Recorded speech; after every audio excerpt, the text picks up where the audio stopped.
So good day mga solar no. So banay na sad mi karon ninyo sa to ang setup solar installation located diri sa Baloy, Lanao del Norte. So from Cagayan de Oro City no, nibiyahe ta padulong sa location ni client. So almost mga 3 hours sa to ang biyahe gikan sa Cagayan de Oro padulong sa Baloy, Lanao del Norte. So sa wala madugay no, gi-pull out na to ang ato ang materials nga gamiton sa to ang installation karon adlaw. So kani nga setup diay ato ang setup karon is nasa 12 kilowatt hybrid system nga setup. So gisuplayan ani no is upat ka aircon ni client, tapos na siya ay duha ka mixers pan kay naman siya gamay na big shop sad na negosyo no. So mo na ato ang gipa-supplyan sa ato ang solar karon ug mga basic na dayon na mga appliances no, sama sa refrigerator, electric fan, oven, washing machine ug uban pa na mogamit og electricity. So mo ato ang ginasupplyan sa ato ang solar karon. Then gagamit sad mi ani no og mga premium brand na mga panel, so 610 watts kada isa ani niya. Pinaka main purpose no ni kuha si client og solar semi blackout ang ilang area no, og by scheduling ang pagpasiga sa ilang electricity mas dali maguba ang ato ang mga appliances kung inana ang ato ang kuryente sigapalong.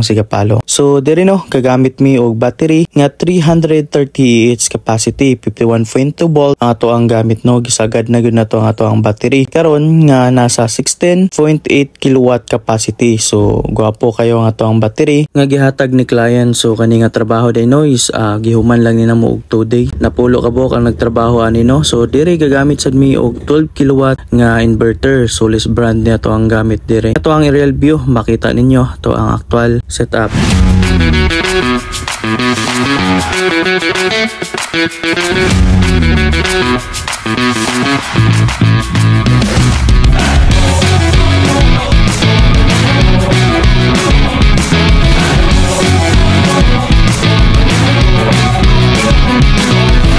So sa katong interested sa to ang solar setup noise, pwede kayo mo tawag or mo message sa to ang mga page or contact number nga gibutang sa caption or sa comment section. Rinse niyo ang solar nga installation. Ang solar day is gina-offer ni nato no sa mga residential, commercial, rest house, restaurant, hotel or mga poultry as long as na consumption sa electricity is pwede kayo na ninyo i-apply na to og independent solar ang inyong mga gusto pa butangan og solar power installation. Labi na og hassle na sa inyo ha, dagko ang bayranan sa kuryente. So ang 4B solar energy no is natay kina-offer pwede makatabang sa inyo ha ug dako ug mabawas ang inyong electricity. So balik data ni client no. So after ana nahuman na nato og installation ng tanan. So ato ana ding gi-turnover ni client step by step tanan nga function ug monitoring sa ato ang system gikan sa inverter padulong sa battery ug sa ato ang mga circuit breaker function as long mabala ni client ang mga basic na mga function no. So mo ni ato ang paagi sa ato ang solar installation ana kalimpyo ug gwapo. Ug daghang salamat sa pagsalig pili sa 4B solar energy. So thank you so much. God bless everyone.